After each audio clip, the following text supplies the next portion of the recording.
गणेश विवाह की कथा।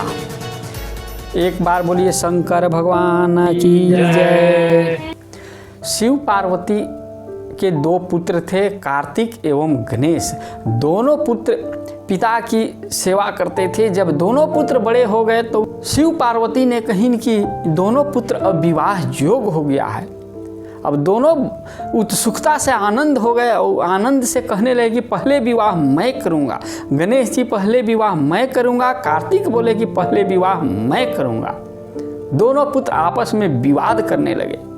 शिव पार्वती कहने लगे कि दोनों पुत्र प्रिय है, विवाद कर रहा है। एक दोनों पुत्र को बुलाकर कहने, हे पुत्र, तुम दोनों के लिए एक तीर्थ की व्यवस्था किए हैं। कहने जो पहले पृथ्वी का परिक्रमा करके जो पहले आएगा उसी को मैं पहले विवाह करूंगा। कुमार कार्तिकेय चले गए पृथ्वी को भ्रमण करने के लिए, लेकिन गणेश जी बुद्धि विचार करने लगे। कहीं कि मैं क्या करूं, कोस भर चलने पर भी मैं चला नहीं जाऊंगा, मेरा स्वारी भी कमज़ोर है, पेट भी लंबा है, क्या करूं। बुद्धि विचार करने लगे। स्नान ध्यान करके अपने माता पिता के पास गए। कहीं कि हे माते और हे पिता, आप पूजा आसन पर बैठ जाएं। जब पूजा आसन पर बैठ गए तो 7 बार परिक्रमा करके 7 बार प्रणाम की और कहीं कि हे माते और हे पिता, आप मुझे पृथ्वी का भ्रमण हो गया, मुझे विवाह कीजिए। शिव पार्वती ने कही कि हे पुत्र, तुम कब पृथ्वी का भ्रमण किया, जाओ। कुमार कार्तिक गया हुआ है पृथ्वी को भ्रमण करने के लिए, जाओ। कुमार कार्तिक गया है पृथ्वी को भ्रमण करने की, तुम जाओ। तो कहीं गणेश जी कहीं कि हे माते और हे पिता, माता पिता जब तक जीवित है तब तक तीर्थ ही घर में ही है। पुत्रस्य च पितृचरणम पंकजननम अनन्य तीर्थे तु दूरे वे गत्वा संप्राप्ते पुनः। माता पिता के चरण ही पुत्र के लिए महान तीर्थ है। दूर जाने से एक धर्म की साधन है, वो असफल मिलता है, प्रतिफलित होता है। माता पिता जिनके घर में है उनके लिए तीर्थ ही घर में ही उत्तम साधन है। इदम सनितम तीर्थे सुलभम धर्म साधनम पुत्रस्य स्त्रियाश्रेव तीर्थे गृहे सुशोभनम। पुत्र के लिए पिता का चरण ही सबसे महान घर में ही तीर्थ है। पत्नी के लिए पति ही घर में तीर्थ है, सेवा करना ही तीर्थ है। हे माते और हे पिता, अब मुझे विवाह कीजिए।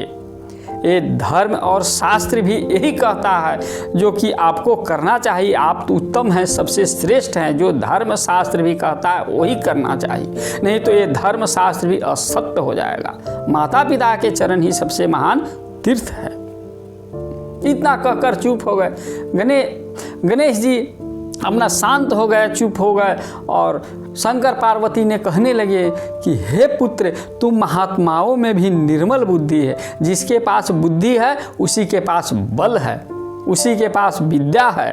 20 रूप की प्रजापति की 2 कन्या थी जो स्वांग सुंदरी थी। सिद्धि और बुद्धि उन्हीं के साथ विवाह संपन्न करवाए। जो सिद्धि नाम की पत्नी से एक क्षेम पुत्र उत्पन्न हुआ और बुद्धि से लाभ नाम का एक सुंदर पुत्र उत्पन्न हुआ। उधर कार्तिकेय पृथ्वी की भ्रमण करके कैलाश पर लौट गए। उसी समय नारद पहुंच गए और नारद पहुंच के कहने लगे कि हे तात, मैं यथार्थ कह रहा हूँ, मैं सत्य कह रहा हूँ कि आपके पिताजी ने पृथ्वी के परिक्रमा के बहाने घर से दूर कर दिए और इधर गणेश को विवाह करवा दिए। उनका 2 पुत्र भी है। इतना सुनते ही कुमार कार्तिकेय अपना क्रोधित हो गए। क्रोधित होकर विचार करने लगे और कहने लगे नारद की हे नारद, मैं तुम्हारे पिताजी का ये मत ठीक नहीं है, तुम विचार जरा करो। क्रोधित होकर माता पिता के पास गए और कहने लगे हे माते और हे पिता, क्यों गणेश को विवाह क्यों कर दिए। इतना कहकर क्रोध पर्वत पर निकल गए। माता पिता के रोकने पर भी नहीं रुके। कहने लगे कि मैं एक क्षण भी नहीं रुकूंगा, मेरे साथ ये धोखा हुआ है। कहकर क्रोध पर्वत पर अब जब से गए हैं उसी समय से आज तक क्रोध पर्वत पर ही रह रहे हैं। वहाँ शिवलिंग की स्थापना करके माता पिता की सेवा करते हैं। अमावस्या के दिन स्वयं शिव जी स्वयं अपने पुत्र को दर्शन के लिए क्रोध पर्वत पर जाते हैं और पूर्णिमा के दिन माता पार्वती स्वयं जाती है। देवताओं लोग कार्तिक पूर्णिमा के जाते हैं और कृतिका नक्षत्र में कार्तिक पूर्णिमा के दर्शन एवं स्नान करके दर्शन करता है, सभी पापों के मनोवांछित फल की प्राप्ति होता है।